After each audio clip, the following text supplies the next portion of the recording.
PPT skin test के बारे में बात कर रहे थे कि हमने इसको कैसे परफॉर्म करना है। हमने जो वो ऑर्गेनिज्म होगा किल्ड फॉर्म में, मतलब हम कह सकते हैं कि इनएक्टिव किया होता है बैक्टीरिया, वो हम इंजेक्ट करते हैं पेशेंट के आर्म पे, और फिर हम उसको कहते हैं घर चले जाओ। उसके ऊपर आपने कोई मतलब लगाना कुछ भी नहीं है, ना इसको छेड़ना है, कुछ भी नहीं करना, ख़ारिश वोरिश कुछ भी नहीं करना, इसको आपने कवर नहीं करना, घर चले जाओ। 48 टू 72 आवर्स मतलब 2 या 3 दिन के बाद आपने वापस आना है। तो फिर हम जो है उसकी अमाउंट ऑफ इंड्यूरेशन देखते हैं कि वो स्वेलिंग कितनी हुई है उस टेस्ट के बाद।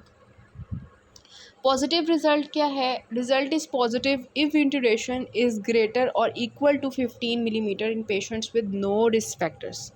No risk factors means patient immunocompromise नहीं है।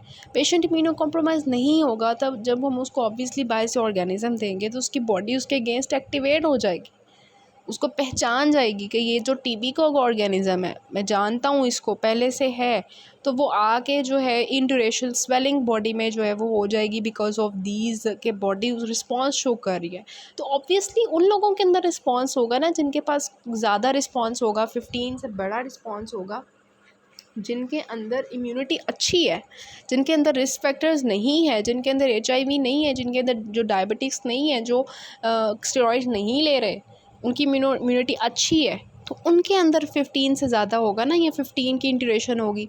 ऑब्वियसली वो लोग जिनके अंदर जिन इम्यूनो कॉम्प्रोमाइज्ड हैं उनकी तो इतनी बड़ी ड्यूरेशन होगी नहीं, उनकी तो बॉडी शो ही नहीं करेगी रिस्पॉन्स। तो 15 से ज़्यादा इंड्यूरेशन जो है वो उन पेशेंट्स में होगी जिनके अंदर कोई रिस्क फैक्टर नहीं है। In certain high risk populations, for example those who live in the high prevalence areas, immigrants in the last 5 years, जैसे हमने पीछे बात की, होमलेस हैं, प्रिजनर्स हैं, हेल्थ केयर वर्कर्स हैं, नर्सिंग होम रेजिडेंट्स हैं, close contact of someone with TB, alcoholics, diabetes, ऊपर हम बात कर चुके हैं इनकी। 10 millimetre of induration is considered positive, मतलब कि जिनको रिस्क फैक्टर नहीं था उनके अंदर अगर 15 मिलीमीटर इक्वल या उससे ज़्यादा इंड्यूरेशन आ जाती है तो we will consider is positive for that. अगर पेशेंट को रिस्क फैक्टर है इनमें से कोई भी, तो उनके अंदर 10 मिलीमीटर की भी हम कहते हैं कि इंड्यूरेशन पॉजिटिव है, मतलब इनके अंदर TB है। देन अगर वो for patients with HIV, steroid users, organ transplant, close contacts of those with active TB और those with radiographic evidence of the primary TB, उनके अंदर हम कहते हैं कि जो 5 मिलीमीटर इज़ पॉजिटिव। तो ये समझ आनी चाहिए कि किस चीज़ को हम पॉजिटिव कह रहे हैं। डिफरेंट पर्सनस के लिए रिस्क फैक्टर्स के ऊपर डिपेंड करते हुए डिफरेंट पॉजिटिव आएगा। if a patient has never had a PPT test before, उसने कभी पहले नहीं करवाया, तो हम क्या करवाएंगे? Repeat the test in 1 to 2 weeks। If the first test, ये बहुत इंपॉर्टेंट चीज़ होती है कि पहला टेस्ट अगर उसका नेगेटिव आ गया है तो फिर हम उसका दोबारा से टेस्ट करवाएंगे, तो फिर दूसरा टेस्ट पॉजिटिव होगा, इसका मतलब पुराना टेस्ट जो है वो फॉल्स पॉजिटिव था। लेकिन अगर पेशेंट का पहला वाला टेस्ट पॉजिटिव आ गया तो हम दोबारा टेस्ट नहीं करवाएंगे। तो यही बात यहाँ पे लिखी होगी, first test is negative, first test में be false negative, results of second test whether positive or negative are used for management. If PPT test is positive फिर हम क्या करेंगे? चेस्ट एक्सरे करवाएंगे, क्योंकि PPT जस्ट फॉर स्क्रीनिंग था। अब हम उसका चेस्ट एक्सरे करवाएंगे to rule out the active disease. Once active disease is excluded तो फिर हम क्या करेंगे? 9 months of isoniazid treatment is initiated. मतलब उसका PPT टेस्ट पॉजिटिव आ रहा है लेकिन उसको एक्टिव डिजीज़ नहीं है, उसका लेटेंट TB है। इसका मतलब लेटेंट को ट्रीट करेंगे, आइसोनियाज़िड से करते हैं, 9 महीने के लिए उसको लेटेंट इन्फेक्शन ट्रीट करते हैं with isoniazid. A patient with a positive PPT test has 10% lifetime risk of TB, and this risk is reduce to 1% after 9 months of isoniazid treatment. वो आपको उसका फ़ायदा बता रहे हैं कि वाई जिस पेशेंट के अंदर आपने PPT टेस्ट करवाया, उसका चेस्ट एक्सरे करवाया, PPT टेस्ट पॉजिटिव होने की वजह से चेस्ट एक्सरे आपको ठीक मिला, लेकिन आपने उसकी आइसोनियाज़िड के साथ ट्रीटमेंट स्टार्ट करनी है 9 महीने की। उसका फ़ायदा ये होगा कि जिसको पेशेंट को positive test PPT skin test है उसको रिस्क है कि उसको TB है, तो हम क्या करेंगे कि उसका ट्रीटमेंट करेंगे ताकि उसका रिस्क जो 10% था अब वो 1% रह जाए। सो ये चीज़ें जो है ना, ये आपकी MCQs के लिए और आपके कंसेप्ट के लिए आपको पता होनी चाहिए। Then most just read these many persons born outside of the United States have been, मतलब आपको पता है BCG वैक्सीनेटेड होते हैं, विच में cause a positive PPT skin test, जो कि फॉल्स पॉजिटिव आ सकता है। However, this does not affect the treatment decisions. If a patient has positive PPD test, isoniazid for 9 months is indicated, even if the patient had a prior BCG vaccine. बस आपको पता चल गया इस patient के अंदर PPD टेस्ट पॉजिटिव है, आप उसकी आइसोनियाजिड के साथ ट्रीटमेंट स्टार्ट कर दो। सो ये आपकी इंड्यूरेशन होती है, स्वेलिंग हो जाती है, सॉरी यहाँ पे आप जो है इसको अंदर देते हो और फिर आप इसकी मेजर करते हो, इसको कितना है 5 मिलीमीटर, 10 मिलीमीटर, 15 मिलीमीटर्स, और फिर ये वाला आपका आता है अगर 5 मिलीमीटर से ज़्यादा है तो HIV पॉजिटिव के अंदर recent contact with active TB patient या चेस्ट एक्सरे पे नोड्यूलर या फाइब्रोटिक पेशेंट्स हैं ऑर्गन ट्रांसप्लांट, उनके अंदर 5 मिलीमीटर जो है पॉजिटिव कंसिडर किया जाएगा। और फिर जो है पेशेंट को कोई रिस्क फैक्टर नहीं है तो 15 मिलीमीटर से ज़्यादा जो है पॉजिटिव कंसिडर किया जाएगा। अगर ये बाकी सारे जो हैं उनके अंदर 10 मिलीमीटर्स कंसिडर पॉजिटिव किया जाएगा। सो ये होता है कि माइकोबैक्टीरियम ट्यूबरक्लोसिस अंदर हम डालते हैं तो हमारी बॉडी उसको पहचान जाती है और फिर इंटरेक्शन करती है। सो आप आई होप आपको समझ आई होगी इसकी। अगर हम बात करें इरफान मसूद पे बहुत अच्छा लिखा हुआ है इसका, आपने ज़रूर वहाँ से एक दफ़ा अगर आपको हो तो मतलब कर सकें आप तो वहाँ से एक दफ़ा रीड ज़रूर कीजिएगा। अदरवाइज़ कोई बात रह गई होगी तो मैं बता दूँगी वहाँ से, ठीक है। ट्रीटमेंट की बात करते हैं। अभी थोड़ा सा ये चलता है ना, तो अगर टाइम मिलता है बाद में तो मैं आपको करवा देती हूँ वहाँ से थोड़ी चीज़ें। Patients with active TB must be isolated until the sputum is negative for AFP। तो जो टीबी का ट्रीटमेंट मतलब डायग्नोसिस होता है वो आपको समझ आ गई कि आपने कौन कौन सी चीज़ें से करना है। इसके अलावा डेविडसन के टेबल्स मैं आपको दिखा दूँगी, वहाँ से आपको अच्छे याद हो जाएंगे डायग्नोसिस कौन से करने हैं। So patients with active TB must be isolated until the sputum is negative for AFP। उनको हमने बिल्कुल अलहदा कर देना है दूसरे लोगों से। First line therapy is 4 drug regimen. जब भी आप स्टार्ट करते हो किसी को पेशेंट को पल्मोनरी टीबी है तो उसके लिए आप 4 ड्रग्स यूज़ करते हो जिसको आप निमोनिक्स से याद करते हो, RIPE, राइप, रिफेम्पिसिन, आइसोनियाजिड, पायराज़िनामाइड, इथैम्ब्यूटल। पहले आप क्या करते हो, सिंपली अगर यहाँ से देखे बगैर बताऊँ तो पहले 2 महीनों के लिए आपने चारों ड्रग्स देनी है और फिर अगले 4 महीने के लिए आपने 2 ड्रग्स देनी है। 2 ड्रग्स कौन सी, आइसोनियाजिड, रिफेम्पिसिन। इथैम्ब्यूटल और पायराज़िनामाइड अगले 4 महीने के लिए नहीं देनी। टोटल 6 मंथ्स का कोर्स होगा। यही लिखा हुआ initial treatment regimen consist of 2 months of treatment with the 4 drug and after this initial 2 months phase of 4 months is recommended using isoniazid and rifampicin। Prophylactic treatment for latent TB that is positive PPD skin test आ जाता है, इसका मतलब patient के अंदर latent TB पड़ा हुआ है। Consist of 9 months of isoniazid after active TB has been excluded. ऊपर हम बात कर चुके हैं कि लेटेंट TB का जो ट्रीटमेंट होता है वो 9 मंथ्स आइसोनियाजिड देते हैं। After active TB has been excluded मतलब उसका चेस्ट एक्सरे नेगेटिव था, स्पूटम नेगेटिव था, ये दोनों नेगेटिव थे, फिर आपने जो है ये ट्रीटमेंट करना है और ये ऊपर हम डिस्कस कर चुके हैं। For a positive TB exposure and a positive PPD test but no active disease, treatment is isoniazid only। Test positive है, पॉजिटिव TB एक्सपोजर है लेकिन एक्टिव डिजीज़ नहीं है तो हम सिर्फ आइसोनियाजिड देते हैं। ये मैंने ऊपर बताया कि 9 मंथ्स का। If a patient has active TB फिर हम मल्टी एजेंट्स यूज़ करते हैं आइसोनियाजिड के लिए, साथ साथ बाकी ट्रीटमेंट। डेविडसन की चीज़ें देख लेते हैं हम कुछ। देखें प्राइमरी पल्मोनरी TB हुआ हुआ है, यहाँ पे ग्रैनुलोमा बना हुआ है वो बता रहे हैं कहाँ कहाँ स्प्रेड कर सकता है। ये हाइलर या मीडियस्टाइनल लिम्फ नोड्स में स्प्रेड कर सकता है जहाँ पे ये प्राइमरी कॉम्प्लेक्स बनाएगा जिसको हमने गोहान्स कॉम्प्लेक्स कहा है और वहाँ पे फिर ये हील भी कर जाता है।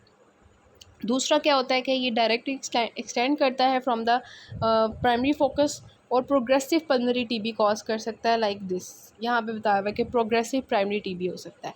थर्ड क्या हो सकता है कि प्लूरा की तरफ जा सकता है और वहाँ पे प्लूरल इफ्यूजन या प्लूरिसी कॉज कर सकता है। और चौथा ये हो सकता है कि ये जो है ब्लड के थ्रू स्प्रेड कर जाए और फिर ये स्केलेटन में, रीनल और मतलब किडनीज़ में जेनिटो यूरिनरी इन्फेक्शन कॉज करते वहाँ जाके और फिर ये जो है मिलिटरी TB या मेनिंजाइटिस करवा दे। तो ये 4 जगह जा सकता है, या तो लिम्फ नोड्स में जा सकता है या प्लूरा में जा सकता है या प्राइमरी प्रोग्रेसिव हो सकता है और चौथा ये कि ब्लड बॉर्न के थ्रू बॉडी में फैल जाए।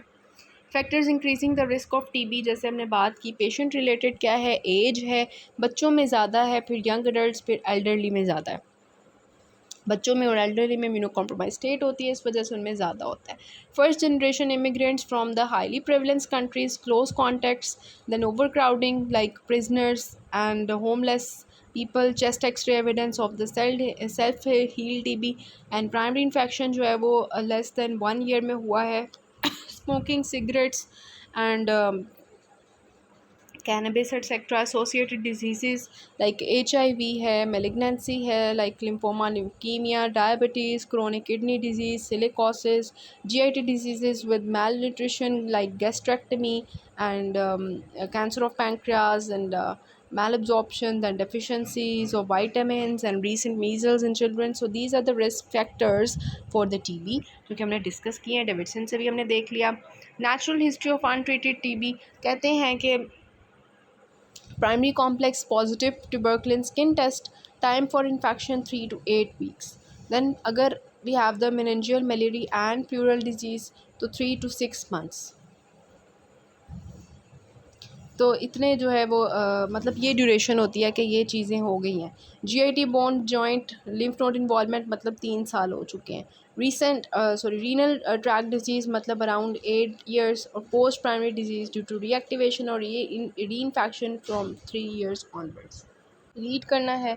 फीचर्स ऑफ प्राइमरी टीबी देखें, इन्फेक्शन जो है 4 to 8 वीक्स में इन्फ्लुएंजा लाइक इलनेस होगा, skin test conversion and primary complex disease जो है वो हम देखें तो लिम्फेडिनोपैथी, हाइलर पैराट्रैकियल मीडिस्टाइनल, कोलैप्स हो सकता है लंग का, कंसोलिडेशन हो सकती है, ऑब्स्ट्रक्टिव एम्फीसीमा हो सकता है, कैविटेशंस बन सकती हैं, प्लूरल एफ्यूजन, मिलरी हो सकता है, मेनिंजाइटिस, पेरिकार्डाइटिस हो सकता है।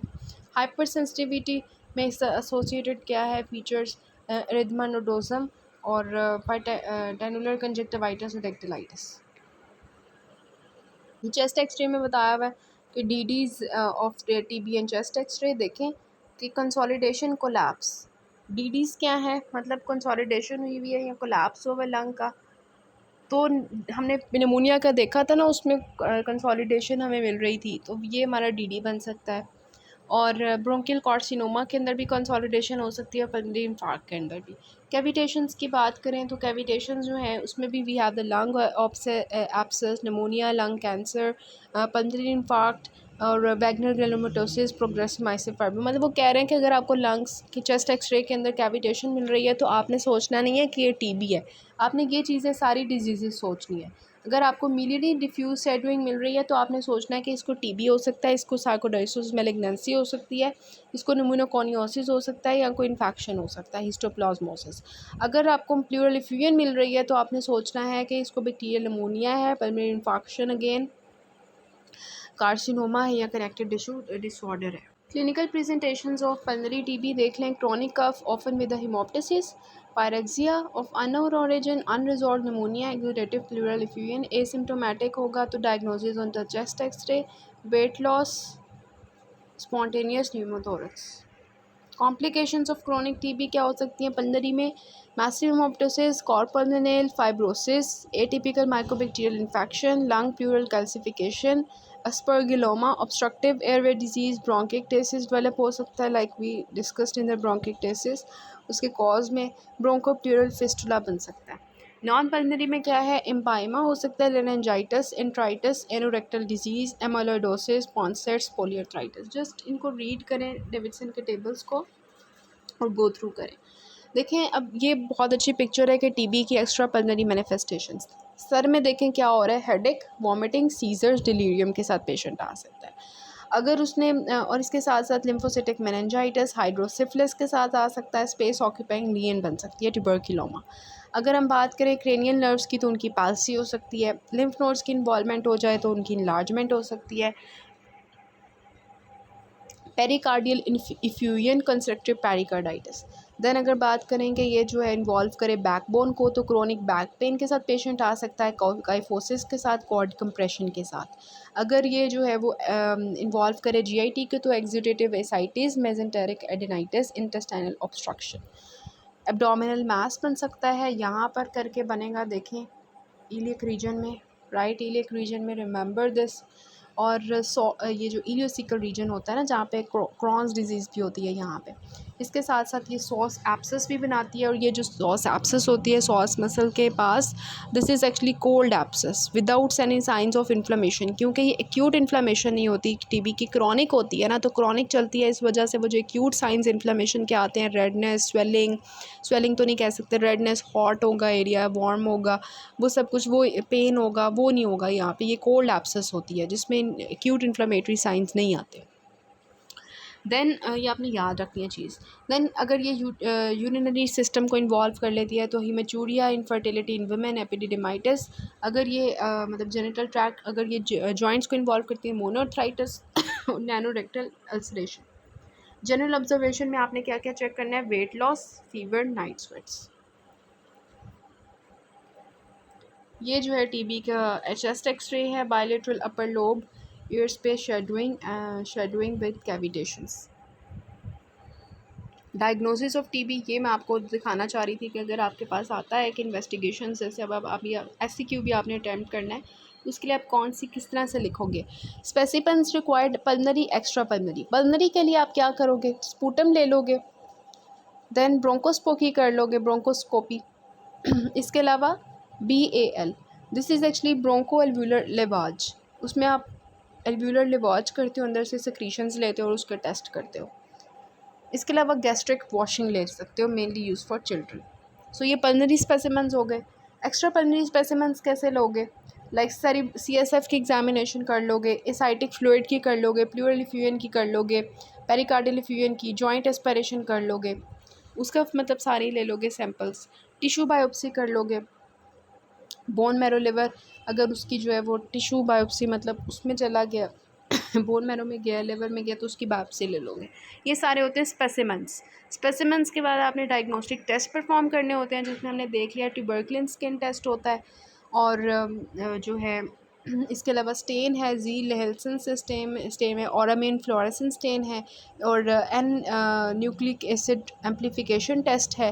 देन कल्चर है जिसमें आप सॉलिड मीडिया यूज़ करते हो, लोवेंस्टीन, जेंसन और मिडल ब्रुक, और लिक्विड मीडिया है MGIT। प्लूरल फ्लूइड जो है उसमें आप एडिनोसिन डीएमाइनेज का लेवल चेक कर लोगे। Response to empirical anti-TB drugs जो है वो आप चेक करोगे 5 to 10 डेज़ के बाद। बेसलाइन ब्लड टेस्ट आप कर लोगे, full blood count, C reactive protein मतलब CRP, और ESR, urea electrolytes, liver function test. So these are the diagnostic test, baseline blood test and the samples you will take for TB. Then treatment यहाँ पे लिखा हुआ है, again जो हमने बात की, स्टैंडर्ड रेजिमेंट जो होता है वो 2 मंथ्स का आप सारा ट्रीटमेंट करते हो, और कंटिन्यूस फेज जो है वो 4 मंथ्स का करते हो with 2 drugs, 2 months for 4 drugs and 4 months for this.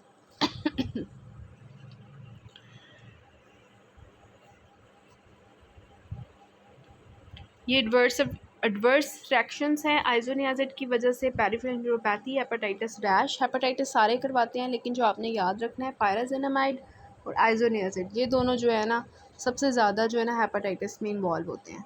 इसके अलावा याद रखना है पायराजेनामाइड हाइपरयूरिसीमिया करवा सकता है। रिफैम्पिसिन जो है ये रैश है और इस तरह की चीज़ें करवाएगा। और स्ट्रेप्टोमाइसिन जो है 8 नर्व डैमेज करता है, आपको पता है ऑटोटॉक्सिक है, और रैश करवाता है। और रिथैम्ब्यूटल जो है ये रेट्रोबल्बर न्यूराइटिस मतलब आई की इन्वॉल्वमेंट करता है। ये आपको डेविडसन का PPD स्किन टेस्ट दिखाया हुआ है, और ये दिखाया हुआ है कि प्रिंसिपल्स। इसके अलावा जो टेस्ट होता है ना वो ईग्रा होता है, इंटरफेरॉन गैमा रिलीज। ऐसे इन टेबल्स को आप रीड कर लें कि कौन सी चीज़ों की, जैसे ड्रग रेजिस्टेंट TB होता है, और अपॉर्चुनिस्टिक जो है वो कौन से होते हैं दूसरे, मतलब इनको जस्ट रीड कर लें कौन कौन से होते हैं, लेकिन ये देखने की ज़रूरत नहीं है, इंपॉर्टेंट नहीं है। सो क्वेश्चन डिस्कस कर लेते हैं कि low grade fever, cough and pain in the right side of chest था, उसको पॉसिबल क्लिनिकल डायग्नोसिस जो हम TB बनाएंगे इसको। और फिर हम जो है फ़िज़िकल साइंस आपने बताने हैं, तो फ़िज़िकल साइंस में देखें वेट लॉस आप चेक करोगे। उन्होंने पूछे हैं कि इसके अलावा ब्रेथलेसनेस है, dullness over the right side on the percussion, and then the dullness जो है मेनली अगर प्लूरल इफ्यूजन होगी ना फिर आपको मिलेगा। Absent breath sounds on the right side मिलेगा, जहाँ पे उसको है right side of the chest में पेन, वहाँ पे हिमोप्टिसिस मिल सकती है, डिक्रीज चेस्ट एक्सपेंशन मिल सकती है। इन्वेस्टिगेशंस में पूछ रहे हैं कि लिस्ट ऑफ इन्वेस्टिगेशंस हमने की भी हैं, chest x-ray, AP and lateral view, और जिसमें आप जो है वो देखोगे कि कैविटेशंस मिल सकती हैं, कंसोलिडेशंस मिल सकती हैं, इफ्यूएंस मिल सकती हैं and all that. Sputum staining करवाते हो, जेडन स्टेनिंग, एटलीस्ट 3 स्पेसिमेंस लेते हो, फिर कल्चर करवाते हो एन मीडिया में, ट्यूबरकुलिन स्किन टेस्ट करते हो, ब्लड टेस्ट करते हो, ESR CRP जो हमने देखा था, और and nucleic acid amplification test करते हो, सीरोलॉजिकल टेस्ट करते हो to detect the antibodies, drug sensitivity test करते हो, या आप रिस्पॉन्स चेक करने के लिए करते हो जो ड्रग्स आप दे रहे हो, needle biopsies of the pleura और the lymph nodes in the complicated cases, most accurate diagnostic test. So ये आपका हो गया टीबी का एक क्वेश्चन। दूसरा यहाँ पे देखें कि जो है इसका जो उन्होंने पूछा हुआ है, कंसोलिडेशन की वजह से डलनेस है और कफ है, low grade fever for the 3 weeks. 4 most important investigations कौन सी होंगी? Chest x-ray, sputum testing, culture and tuberculin skin test. Then prescription आपने लिख के देनी है आपने उसको, तो आप लिखोगे ये चारों ड्रग्स 2 मंथ्स के लिए और फिर 4 मंथ्स के लिए ये, इसकी डोजेज़ आप देख लें।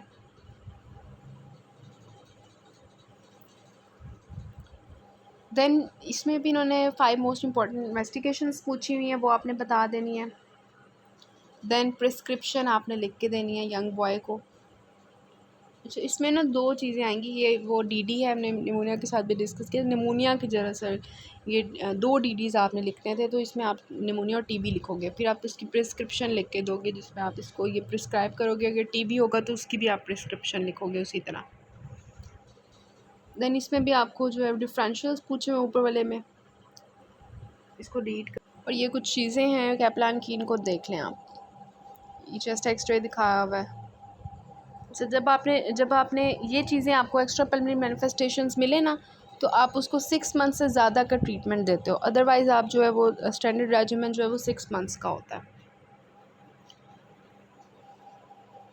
ये आपने देख लेना है कि ट्रांसमेनेसिस जो होती हैं वो उनका अपर लिमिट 3 to 5 टाइम्स है। तो ये आपने इनकी टॉक्सिसिटी देख लेनी है और उनकी मैनेजमेंट देख लेनी है। ये MCQs में पूछ सकते हैं इनकी टॉक्सिसिटी। यूज़ ऑफ स्टेरॉइड्स आप कब करवाते हो? कंस्ट्रक्टिव पेरिकार्डाइटिस को ट्रीट करने के लिए। प्रेग्नेंट पेशेंट्स जो हैं आप उनको पाराजिनामाइड और स्ट्रेप्टोमाइसिन नहीं दोगे। Indications of IGRA and PPT testing, वो आपने उधर भी मैंने आपको बताया था कब करवाते हैं PPT टेस्ट, और इसको देख लें। इंडिकेशन ये इंटरेशंस का हमने देख लिया था, इसको यहाँ से देख लें ट्रीटमेंट, इसको भी देख लें। ये हो गया आपका। आइसोनियाज़िड के साथ आपने विटामिन B6 ज़रूर देना होता है, because it causes the peripheral neuropathy. Directly observe therapy क्या होती है? It involves the supervised administration of anti-tuberculin therapy 3 times per week.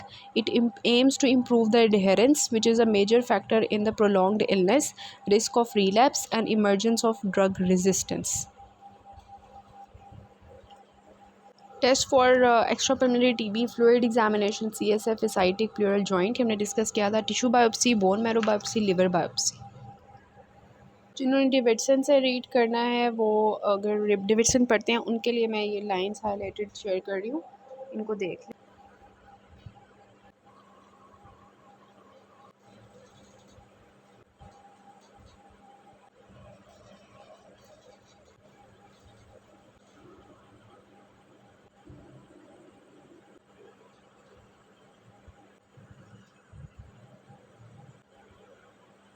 So this is all about it. यहाँ पे एक पॉइंट रह गया था कि अगर हमें कैसे पता चलेगा कि कौन सी ड्रग जो है पैटोटॉक्सिसिटी करवा रही है, क्योंकि सारी ड्रग्स ऑलमोस्ट करवा रही होती हैं। तो वही होता है कि हम ना वो सारी ड्रग्स छोड़वा देते हैं पेशेंट की, और फिर बारी बारी दे के सारी ड्रग्स देखते हैं। पहले आइसोनियाज़िड देते हैं, फिर उससे अगर शुरू हो जाता है ना मतलब हेपेटोटॉक्सिसिटी, तो हमें पता चल जाता है आइसोनियाज़िड की वजह से है, तो हम आइसोनियाज़िड छुड़वा के दूसरी ड्रग्स देते हैं। मतलब बारी बारी हम चेक करते हैं ड्रग्स दे दे के कि किससे उसके जो है ना लिवर फंक्शन टेस्ट अब नॉर्मल हो रहे हैं, उसको अंडर ऑब्जर्वेशन रख के ना फिर हम उसको ड्रग्स चूज़ करवाते हैं। तो this is all about the TB।